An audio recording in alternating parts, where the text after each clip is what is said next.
ఇంట్లో 2 రాసులు గనక ఉన్నట్టయితే, ఇంట్లో 2 రాసుల ప్రభావం ఉంటే నక్షత్రాలు వేరైనా రాసులు ఒకటైనా గానీ, నక్షత్రాలు ఒకే నక్షత్రాలు ఇంట్లో గానీ కలిసి ఉంటే చాలా రకాల సమస్యలొస్తుంటాయండి.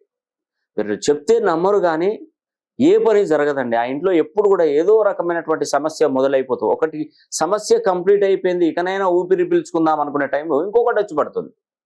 ఒకటి పోయే వరకు ఇంకొకటి, ఇంకొకటి పోయే వరకు ఒకటి. అదేవిధంగా ఇంట్లో ఎప్పుడు గూడా డబ్బులు మంచినీళ్ళలా ఖర్చయిపోతుంటాయి. అసలు ఎంతకు ఒక్క రూపాయి కూడా మిగలదు. చాలా వరకు వర్క్ చేస్తారు, డబ్బులొస్తాయి. కానీ చేతులు నిలబడవు. ఇంట్లో 2 రాసుల ప్రభావం ఉంటే ఇదే జరుగుతుందండి. నేను పదే పదే చెప్తున్నాను. ఒక్కసారి ఎవరైతే ఇంట్లో 2 రాసులు ఎవరైతే ఉన్నారో ఒక్కసారి నన్ను సంప్రదించే ప్రయత్నం చేయండి.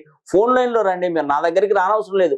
ఫోన్ లైన్‌లోనైనా మీరు సంప్రదిస్తే నేను మొత్తం జాతక కుండలిని మొత్తం వివరంగా పరిశీలన చేసి వాటికి ఏదైనా చిన్న చిన్న పరిహారాలు ఉంటే ఖచ్చితంగా చెప్తాను. ఆ పరిహారాలు చేసుకుంటే మీకు తప్పకుండా మంచి జరుగుతుందండి. మనం ఏదైనా కూడా ఆలస్యం చేయకూడదు. ఖచ్చితంగా చెప్తున్నానండి.